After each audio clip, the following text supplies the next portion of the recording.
Bismillahirrahmanirrahim. Dear students, this is your teacher Yasir Khan and you are watching me on my YouTube channel Learn with Khan. उम्मीद है आप सब लोग खैरियत से होंगे, रमज़ान आपका ठीक गुज़र रहा होगा और आप लोग इस टाइम को ज़्यादा से ज़्यादा अपनी स्टडी के लिए यूटिलाइज़ कर रहे होंगे और उसके लिए चैनल पे अपलोड होने वाले लेक्चर्स को बाकायदगी से ले रहे होंगे। इस चैनल से ज़्यादा फ़ायदा उठाने के लिए चैनल की वीडियोस को लाइक करें, कमेंट करें, शेयर करें, चैनल सब्सक्राइब करें, बेल आइकॉन प्रेस करना ना भूलें ताकि आपको लेटेस्ट वीडियोस के नोटिफिकेशंस मिलते रहें।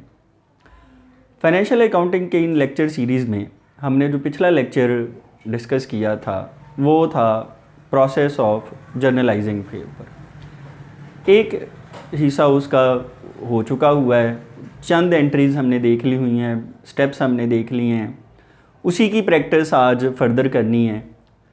हमने प्रीवियस लेक्चर में फर्नीचर ख़रीदना, बिल्डिंग बेचनी, उसके अलावा कैपिटल लगाना, नकद माल ख़रीदना, ख़रीदा हुआ वापस करना, नकद माल बेचना, बेचा हुआ वापस आ जाए, ख़र्चा अदा करना, आमदनी वसूल करना, इन इवेंट्स को एनालिसिस समेत हमने इनकी जर्नल एंट्रियाँ की थी।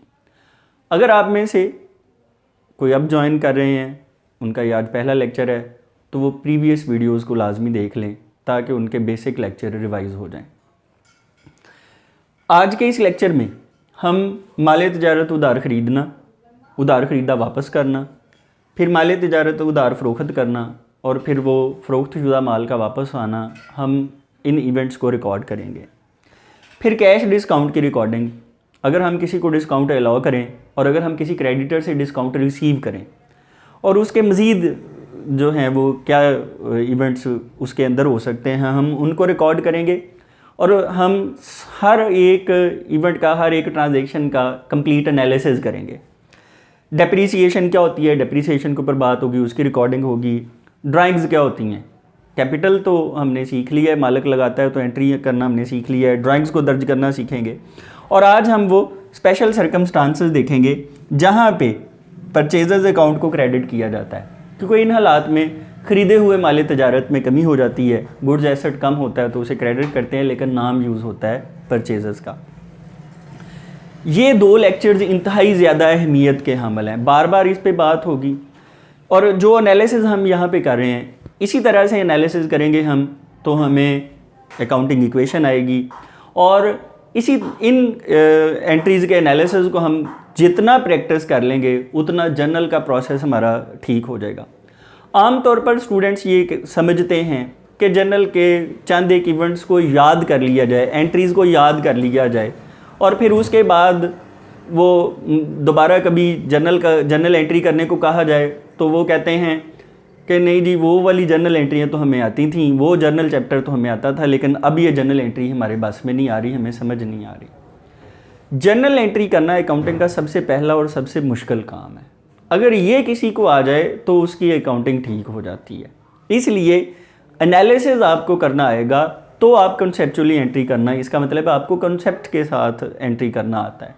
मॉडर्न अप्रोच इस हवाले से बड़ी आसान है, बड़ा समझाने वाला इसका प्रोसीजर है। इसकी प्रैक्टिस करें ज़्यादा से ज़्यादा ताकि अकाउंटिंग में बार बार जब कभी भी जर्नल एंट्री आए, कभी भी कोई लेन देन आए नया, आप वहाँ पे ये 4 स्टेप्स अप्लाई करें। अकाउंट कौन से हैं, हेड कौन सा है, इजाफा हुआ, कमी हुई, डेबिट क्रेडिट का रूल अप्लाई करें और एंट्री कर दें।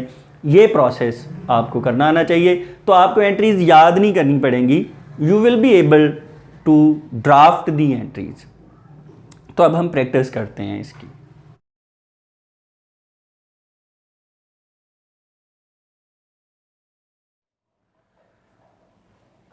10 ट्रांजेक्शन हमने प्रीवियस लेक्चर में कर ली थी, आज 11वीं ट्रांजेक्शन। ये 11वां इवेंट है, 11वीं सिचुएशन है जिसको हम रिकॉर्ड करेंगे। आज ये है कि उधार ख़रीदना, goods purchased on credit ₹19,600।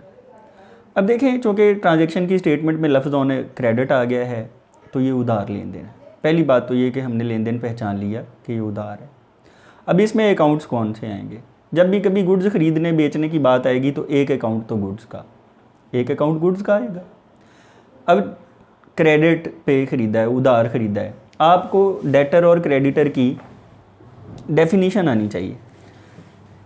Person from whom business buys goods on credit और borrows money is called creditor. ऐसा शख्स जिसे कारोबार माल तिजारत उधार ख़रीदता है, रकम उधार लेता है, तो चूँकि माल तिजारत उधार ले रहे हैं इसका मतलब है कि जिससे हम ले रहे हैं वो हमारा क्रेडिटर है।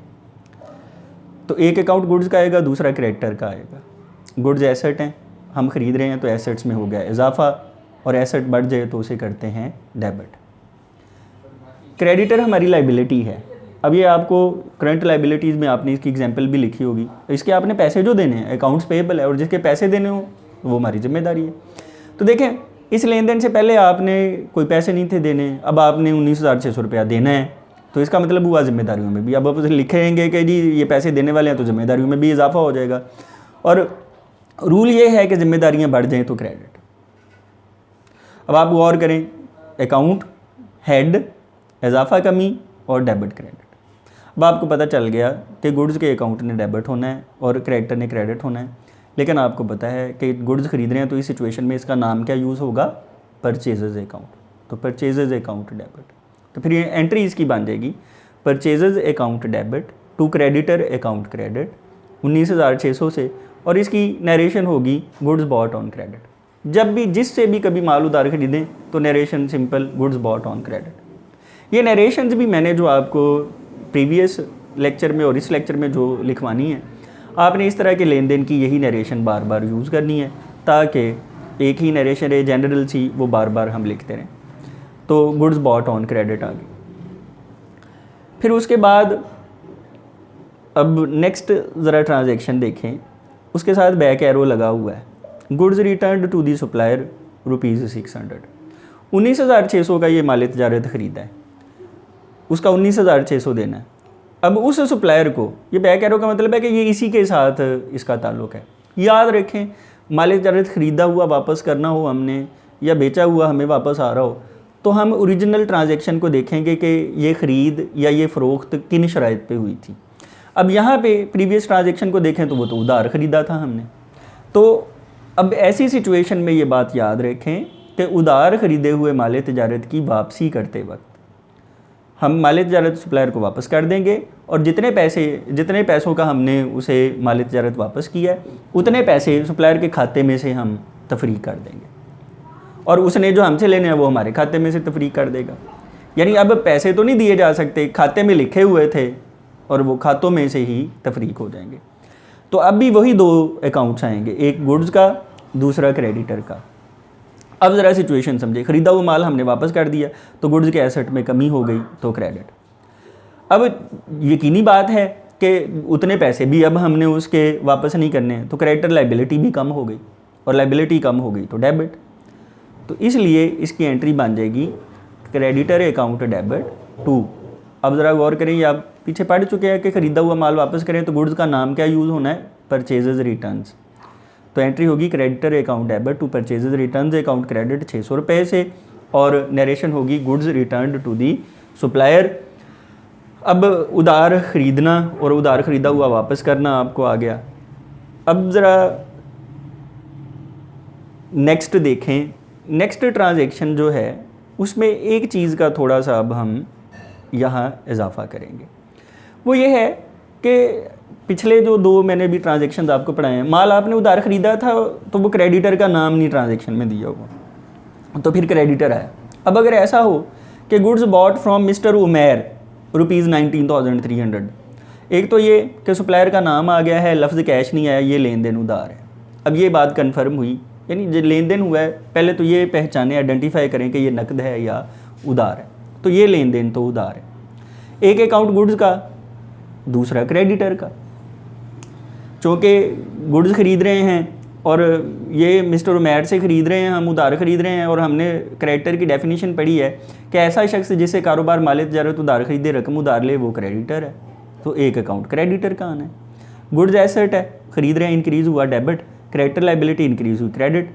ख़रीद रहे हैं तो गुड्स का नाम यूज़ होगा परचेजेज, और अगर क्रेडिटर में उसका नाम दिया हुआ हो तो क्रेडिटर का बीच में फिर नाम यूज़ होगा। जैसे यहाँ मिस्टर उमैर है तो फिर क्रेडिटर का नाम यूज़ होगा मिस्टर उमैर। अब एक बात ध्यान में रखें कि ये जो हम मॉडर्न अप्रोच पढ़ रहे हैं इसमें 4 हेड्स हैं, एसेट्स, लाइबिलिटीज़, रेवेन्यूज़ और एक्सपेंसेस।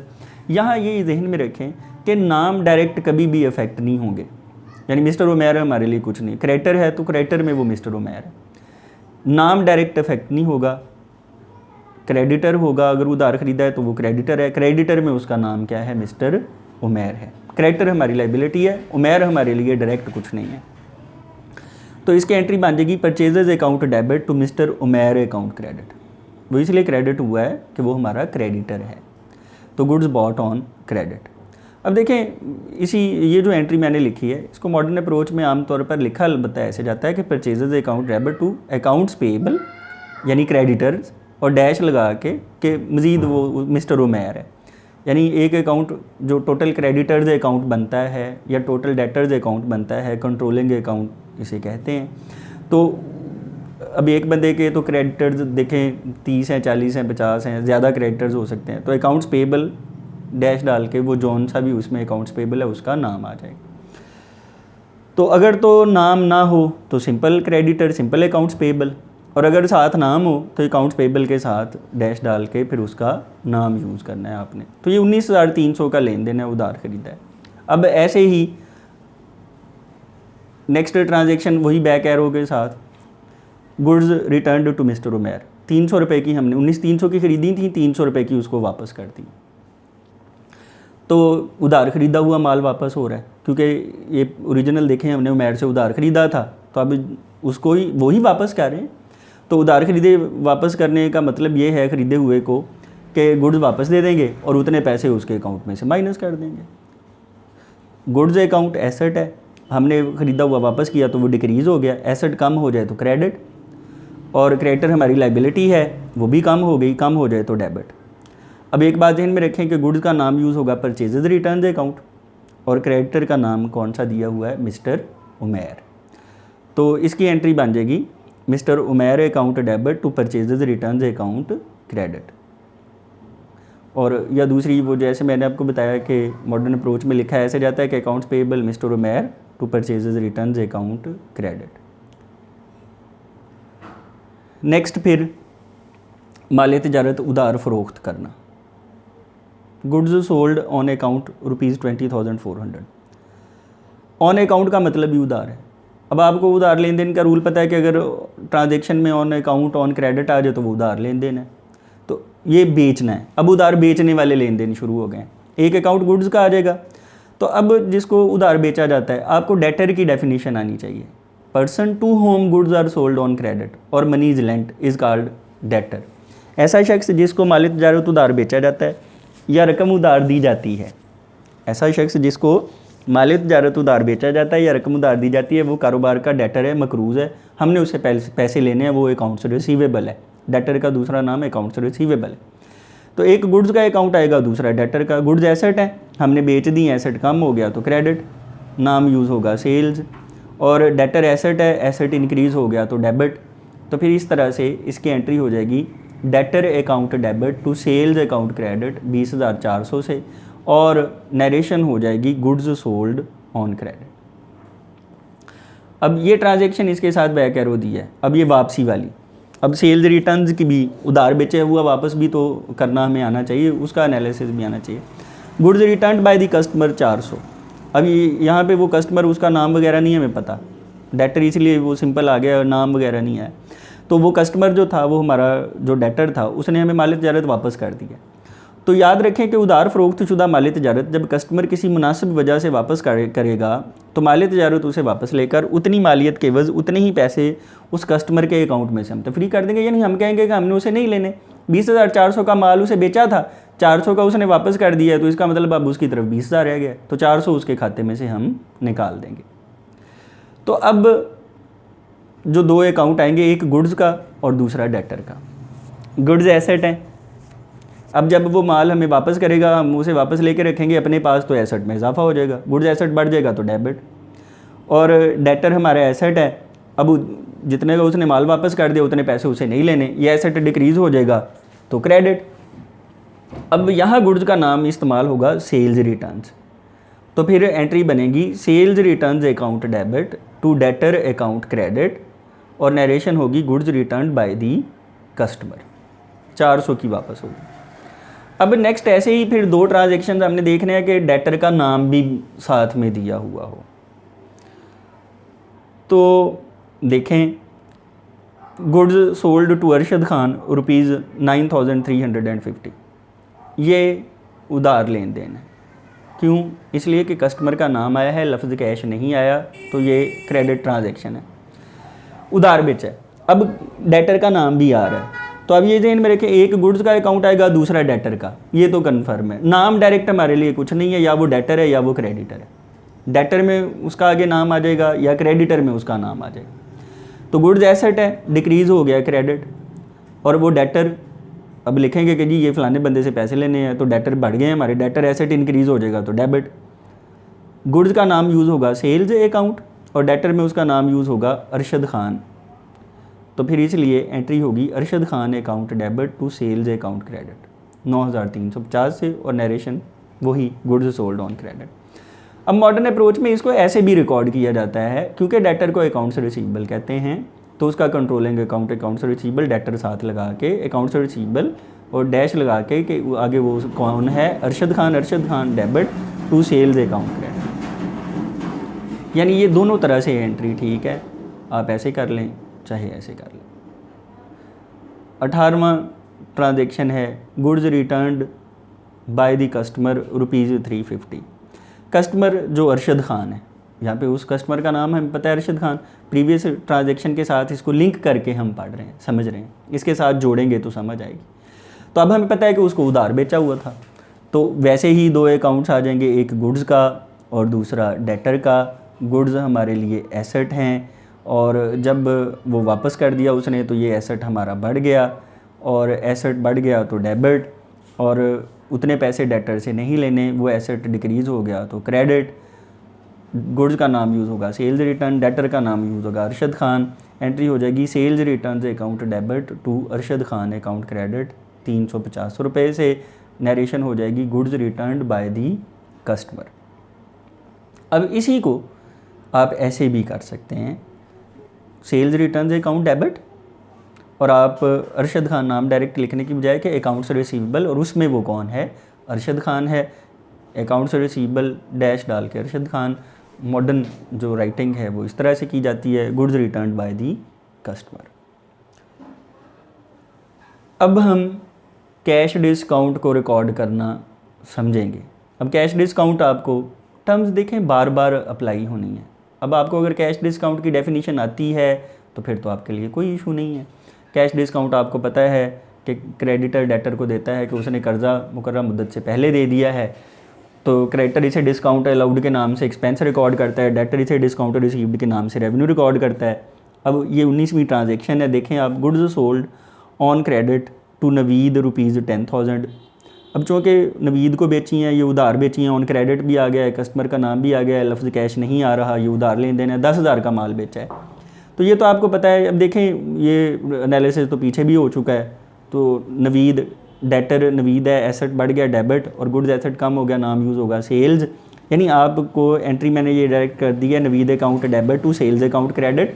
आपको पता होना चाहिए कि ये क्या सोच के की गई है, यानी क्या सोच के ये डेबिट हुआ है और क्या सोच के ये क्रेडिट हुआ है। एंट्री को डायरेक्ट रट्टा नहीं मारा होना चाहिए आपने। क्यों हुआ है ये ऐसा? डेटर एसेट बढ़ गया और डेटर में उसका नाम है नवीद। सेल्स क्यों क्रेडिट हुआ है? गुड्स बेची हैं तो गुड्स एसेट कम हो गया तो क्रेडिट, क्योंकि बेची हैं तो उसका नाम यूज़ होगा सेल्स। अब आपको ये डेबिट और क्रेडिट जो आपने किया उसकी लॉजिक आपके दिमाग में क्लियर होनी चाहिए। अब 20वीं ट्रांजेक्शन जो है इस 19वें से जोड़ के, अब आपने इस नवीद से 10,000 रुपया लेना है।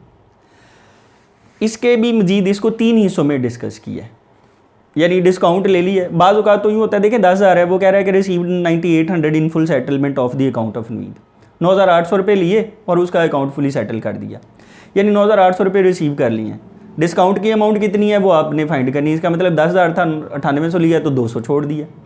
बाज़ औक़ात होता है कि वो डिस्काउंट बता देता है कि 200 डिस्काउंट दे के सारा अकाउंट सेटल हो गया, तो फिर आपको कैश की कैलकुलेशन करनी पड़ती है।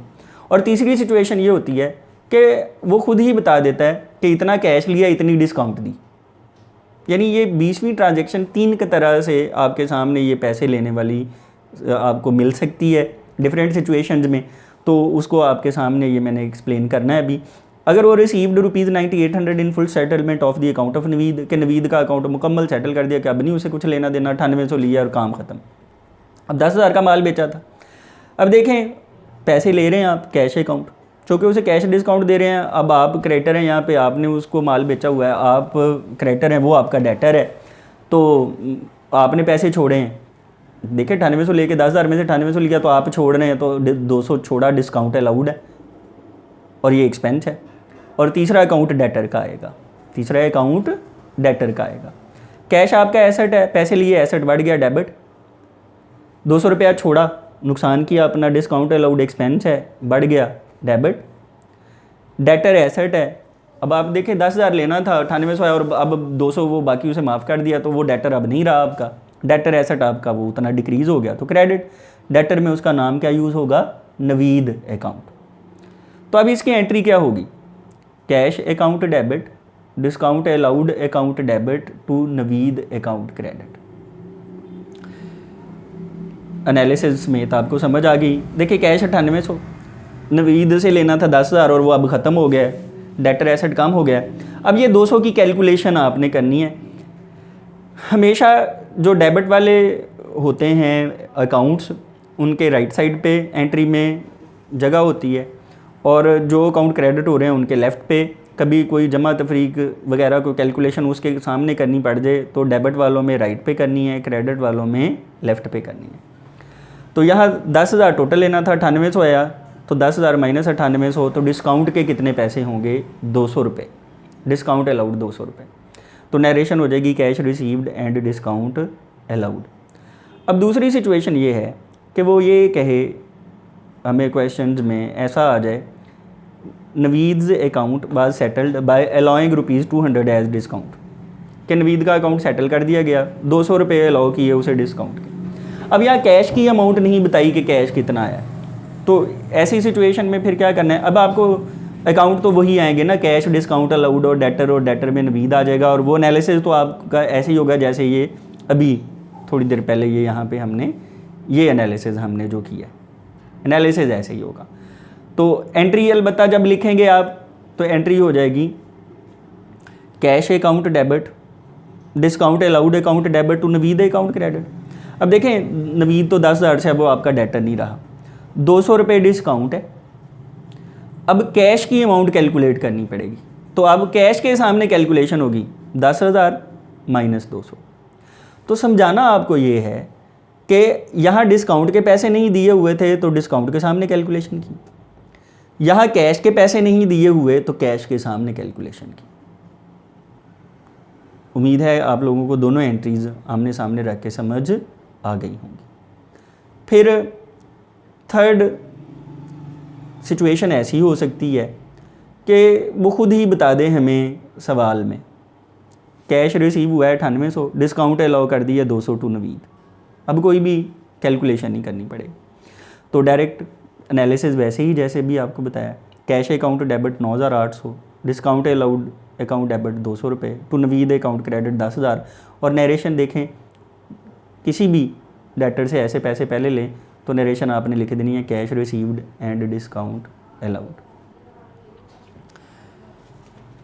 अब नेक्स्ट डिस्काउंट रिसीव करना, कि हम किसी क्रेडिटर के पैसे टाइम से पहले दे दें और वो हमें डिस्काउंट दे, हम डिस्काउंट रिसीव करें, तो उसका क्या करना है? तो पहले तो 21वीं ट्रांजैक्शन है, गुड्स परचेज्ड ऑन अकाउंट ₹24,000। अब ऑन अकाउंट आया, ऑन अकाउंट का मतलब ही उधार है, इसका मतलब ये उधार लेन देना है, फ्रॉम अदील, अदील से खरीदें। तो इसकी एंट्री हो जाएगी purchases account debit to Adeel account credit. Goods asset बढ़ गया डेबिट, और जिस बंदे से माल उधार खरीदें वो क्रेडिटर है, क्रेडिटर लाइबिलिटी, लाइबिलिटी बढ़ गई क्रेडिट, और उसका नाम यूज़ होगा अदील। अब देखें ख़रीदना, आपको उधार ख़रीदना इसी लेक्चर में पहले सिखाया है, तो एनालिसिस वही होगा, आपको एनालिसिस करके एंट्री करनी है, सादा सी बात है। 24,000 रुपये अब आपने अदील का देना है, परचेजेस टू अदील। अब ये बैक एरो लगाया कि ये इसी का जो लेन देन हो, ये भी वैसे ही 3 सिचुएशन में हो सकता है कि पहले वो कैश के पैसे दे दे, डिस्काउंट हम कैलकुलेट करें। दूसरी सिचुएशन हो डिस्काउंट के पैसे बता दे, कैश हम कैलकुलेट करें। और तीसरी सिचुएशन है कि कैश भी वो खुद ही बता दे इतना हमने दिया और डिस्काउंट भी इतनी मिली है हमें। 3 तरह से ये वाला हमें लेन देन नज़र आ सकता है। पहली situation, paid ₹23,200 to Adeel in full settlement, 24,000 देना है, वो बता रहा है कि 23,200 रुपये पे कर दिए हैं, यानी जो कैश पे किया वो बता रहा है। डिस्काउंट कितनी मिली है वो हमें निकालनी पड़ेगी। तो एक अकाउंट आएगा कैश का, दूसरा आएगा डिस्काउंट रिसीव्ड का, क्योंकि अब हमें डिस्काउंट मिल रही है, हम पेमेंट कर रहे हैं, हमें वो पैसे छोड़ रहा है, हमारे बच रहे हैं, तो ये डिस्काउंट रिसीव्ड है। क्रेडिटर, 3 अकाउंट आएंगे, कैश, डिस्काउंट रिसीव्ड और क्रेडिटर। कैश एसेट है, हमने पेमेंट कर दी, एसेट डिक्रीज़ हो गया तो क्रेडिट, हमारे पैसे बच गए, उसने हमें पैसे छोड़े। डिस्काउंट रिसीव्ड हमारा रेवेन्यू है, रेवेन्यू हमारे बढ़ गए तो क्रेडिट। क्रेडिटर हमारी लाइबिलिटी है, जब हमने उसे पेमेंट कर दी और वो अकाउंट हमारा सेटल हो गया तो लाइबिलिटी डिक्रीज़ हो गई तो डेबिट, और उसका नाम दिया हुआ है अदील। अब अगर नाम ना दिया होता तो सिंपल क्रेडिटर ही आना था, अगर नाम दिया हुआ है तो साथ उसका नाम यूज़ करना है आपने। तो अब इसकी फिर एंट्री हो जाएगी Adeel account debit to cash account credit to discount received account credit. अब आप ज़रा गौर करें, अदील के तो सारे वो पैसे देने वाले, वो तो अकाउंट सेटल हो गया, 24,000 से जिम्मेदारी ख़त्म, कैश 23,200 दिया, डिस्काउंट के पैसे उसने वहाँ बताए नहीं हुए, तो आप डिस्काउंट के लेफ़्ट साइड पे कैलकुलेशन कर लेंगे कि 24,000 उसका टोटल देना था, उसमें से 23,200 दे दिया तो 800 रुपये डिस्काउंट है। इस तरह से डिस्काउंट की कैलकुलेशन, क्रेडिट वाले जो होते हैं अकाउंट्स, उनकी कैलकुलेशन लेफ़्ट में जगह होती है, वहाँ पे की जा सकती है। डेबिट वालों में अकाउंट के राइट पे, क्रेडिट वालों में उस अकाउंट के लेफ़्ट पे कैलकुलेशन हो सकती है। सेकेंड सिचुएशन ये है कि Adeel account was settled by receiving ₹800 as discount. अब ये है कि अदील का अकाउंट 800 रुपये डिस्काउंट रिसीव करके सेटल कर दिया। अब ये नहीं बताया जा रहा कि पैसे कितने दिए हैं, ये बता रहे हैं कि 800 रुपये डिस्काउंट रिसीव कर लिए। तो एंट्रीज़ की एनालिसिस देखें वैसे ही है जैसे अभी आपको करवाया है, वही 3 अकाउंट आ जाएंगे, क्रेडिटर का, कैश का, डिस्काउंट रिसीव्ड का। एंट्री वैसे ही होगी, अकाउंट वही है, सिर्फ लिखने में थोड़ा सा फ़र्क ये आएगा, Adeel account debit to cash to discount received. अब यहाँ ज़रा गौर करें कि 800 रुपये डिस्काउंट के पैसे लिख लिए, 24,000 उसका देने वाला था वो अब ख़त्म हो गया, तो कैश कितना दिया है वो कैलकुलेशन ऐसे हो जाएगी कि 24,000 में से 800 रुपये डिस्काउंट वाले निकाल दें तो ये अमाउंट निकल आएगी। इस सिचुएशन में यानी अगर ऐसे लेन देन दिया है तो आप ऐसे ही इसकी कैलकुलेशन करके एंट्री लिखेंगे। और तीसरी सिचुएशन ये है कि वो खुद ही बता दे कि लें जी इतना जो है वो कैश दिया और इतनी डिस्काउंट रिसीव हुई है, आपको कोई कैलकुलेशन करनी ही ना पड़े। तो ऐसी सिचुएशन में आप लिखेंगे Adeel account debit to cash account to discount received account, और नरेशन हो जाएगी cash paid and discount received. Narration सब में ऐसे ही आएगी, और 24,000 कैश उसने खुद ही बता दिया है, 23,200 डिस्काउंट रिसीव्ड है 800, कोई और कैलकुलेशन नहीं करनी पड़ेगी। अब नेक्स्ट आप डेप्रीसिएशन की एंट्री कैसे करते हैं ये समझें। डेप्रीसिएशन चार्ज ऑन फर्नीचर है, किसी भी फिक्स्ड एसेट के ऊपर जब डेप्रीसिएशन ली जाती है 700 रुपये है जी, यहाँ पे फर्नीचर पे बताई है, ये किसी भी फिक्स्ड टेंजिबल एसेट, बिल्डिंग पे, प्लांट पे, मशीनरी पे हो सकती है। लैंड अलबत्ता ये याद रखें ऐसा फिक्स्ड टेंजिबल एसेट है जिसके ऊपर डेप्रीसिएशन नहीं होती। डेप्रीसिएशन के टॉपिक में हम इसको डिटेल्ड डिस्कस करेंगे। डेप्रीसिएशन का चैप्टर वो सेकेंड ईयर अकाउंटिंग में या एडवांस्ड फाइनेंशियल अकाउंटिंग में आपको उसके लेक्चर्स मिल जाएंगे हमारे इस पे चैनल पे, तो उन वीडियोस को आप देख सकते हैं। डेप्रीसिएशन के ऊपर डिटेल्ड डिस्कशन। डेप्रीसिएशन की एक जो सादा सी डेफिनीशन है जो आमतौर पर यूज़ की जाती है, gradual decrease in the value of a fixed tangible asset due to its usage and wear and tear, that is called depreciation. कि बतदरीज कमी जो कि फिक्स्ड टेंजिबल एसेट्स की वैल्यू में आती है क्योंकि उनका हम इस्तेमाल करते हैं, उनकी तोड़ फोड़ होती रहती है, उस बतदरीज कमी को डेप्रीसिएशन कहते हैं। लेकिन ये इसकी थ्योरेटिकल सी डेफिनीशन है, असल डेफिनीशन इसकी ये है systematic allocation of cost of fixed tangible assets into expense over it's estimated useful life, that is called depreciation. अब ये इसकी प्रॉपर डेफिनीशन है कि किसी निज़ाम के तहत हम तकसीम करते हैं, फिक्स्ड टेंजिबल एसेट की कॉस्ट को खर्चों में हम एलोकेट कर देते हैं और उसकी जितनी फ़ायदेमंद ज़िंदगी है उतने सालों में उसको करते हैं। यानी अगर हमने फ़र्ज़ करें ये फ़र्नीचर है, फ़र्ज़ करें कि ये हमने ख़रीदा है 7,000 रुपये का, और 7,000 रुपये का फर्नीचर हमें 10 साल फ़ायदा देगा। तो हम उसके कई मेथड्स हैं, हम स्ट्रेट लाइन मेथड के तहत अगर सीधी सी इसकी कैलकुलेशन करें, 7,000 रुपये उसकी वैल्यू है, आपको समझाने के लिए ये मैं मिसाल दे रहा हूँ। 10 साल उसकी फ़ायदेमंद ज़िंदगी है, तो 7,000 बटा 10, इसका मतलब ये हुआ कि 1 साल का 700 रुपया ख़र्चा निकलता है। यानी 10 साल आपने उसे जो फ़ायदा लेना है तो उसकी कॉस्ट को 10 सालों में एलोकेट कर दें, तो 700 रुपया हर साल एलोकेशन करनी पड़ रही है आपको। एलोकेशन के इस अमल का नाम डेप्रीसिएशन है।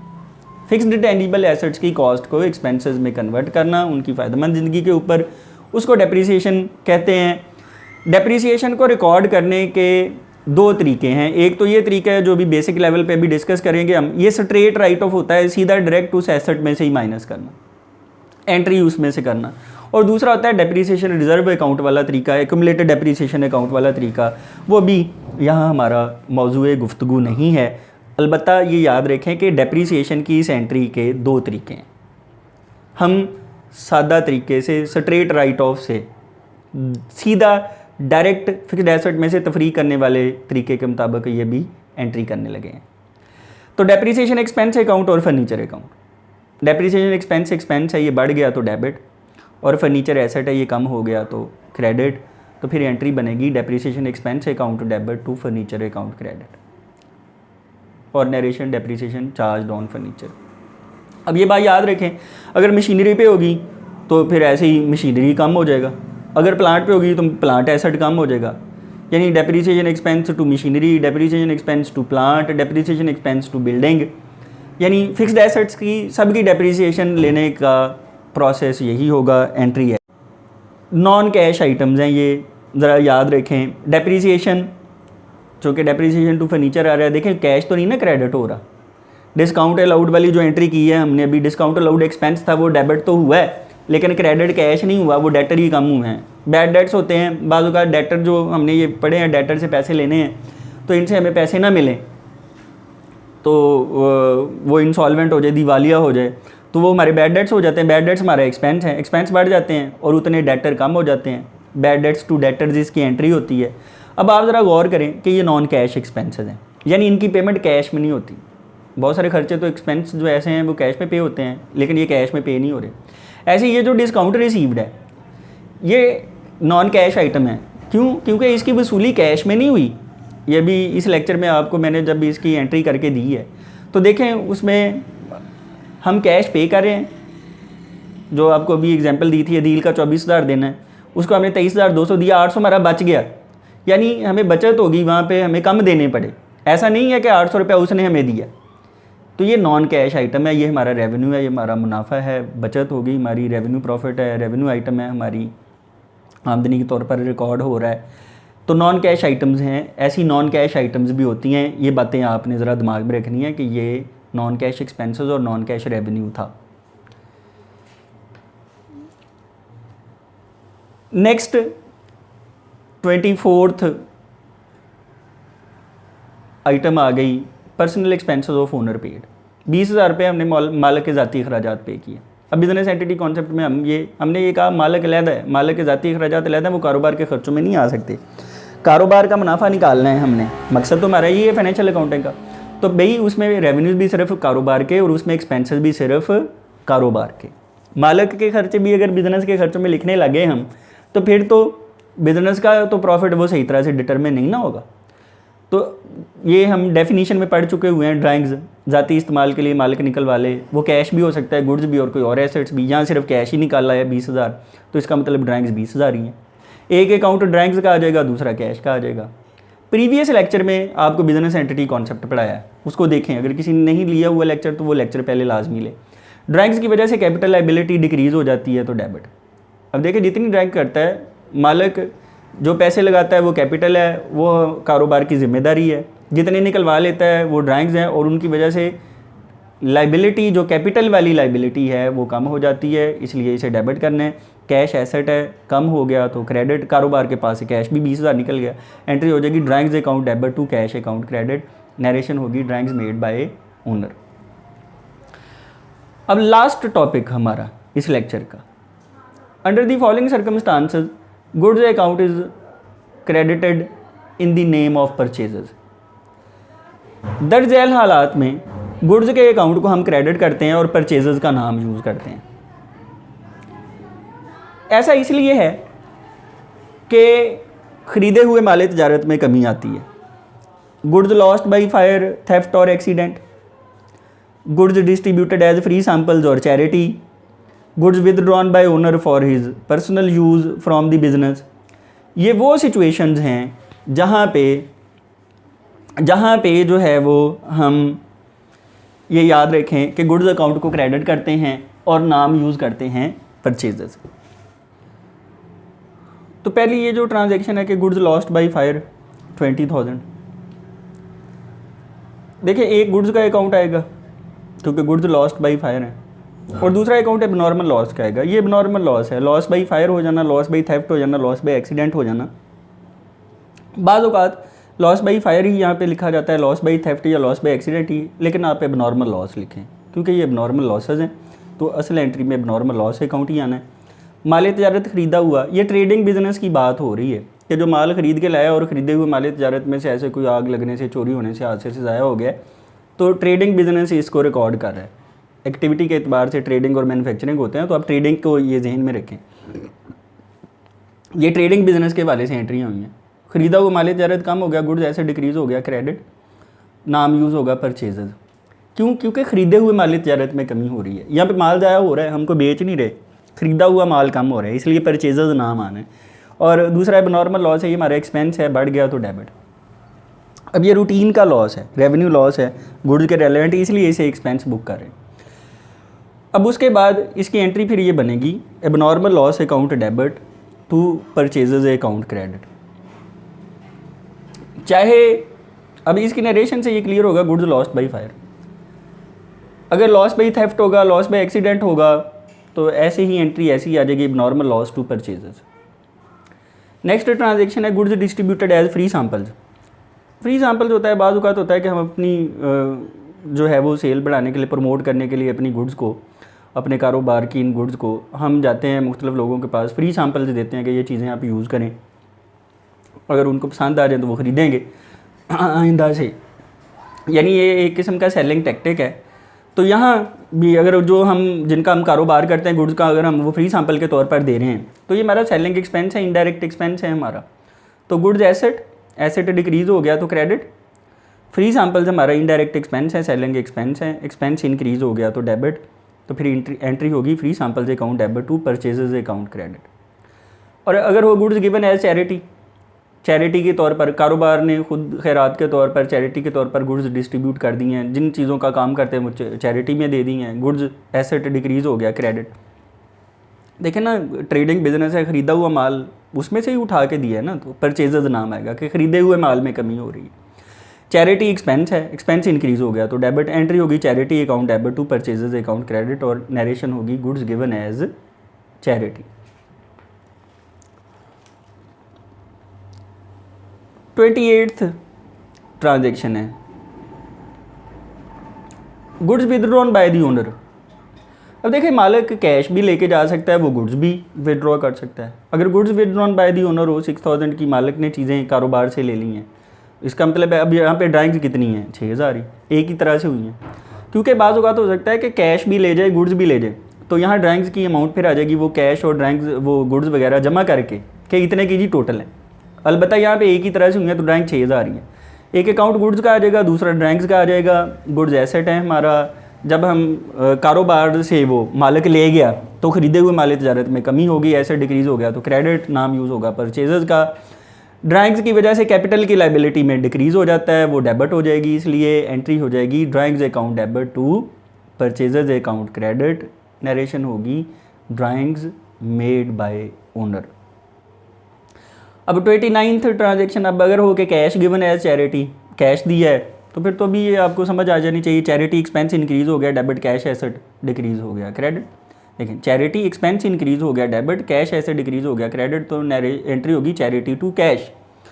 लास्ट एंट्री आज के लेक्चर की, goods given as charity on behalf of owner. अब अगर ऐसे ही हो के गुड्स दी हैं चैरिटी के तौर पर ओनर के बिहाफ पे, तो चूँकि वो ओनर के बिहाफ पे दी हैं, तो मालिक के लिए तो जो भी काम करें वो कारोबार के अखराजात में तो थोड़ी आना है, वो तो ड्राइंग्स हैं, तो ड्राइंग्स लाइबिलिटी कैपिटल की कम कर रही हैं तो डेबिट, गुड्स एसेट कम हो गया क्रेडिट, और नाम यूज़ होगा परचेजेज।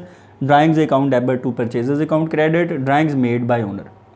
अब ऐसे ही अगर देखें वो यही कहता है 450 रुपये का हमने फर्नीचर ख़रीदा है ओनर के लिए, तो उसकी एंट्री फर्नीचर टू कैश नहीं होगी।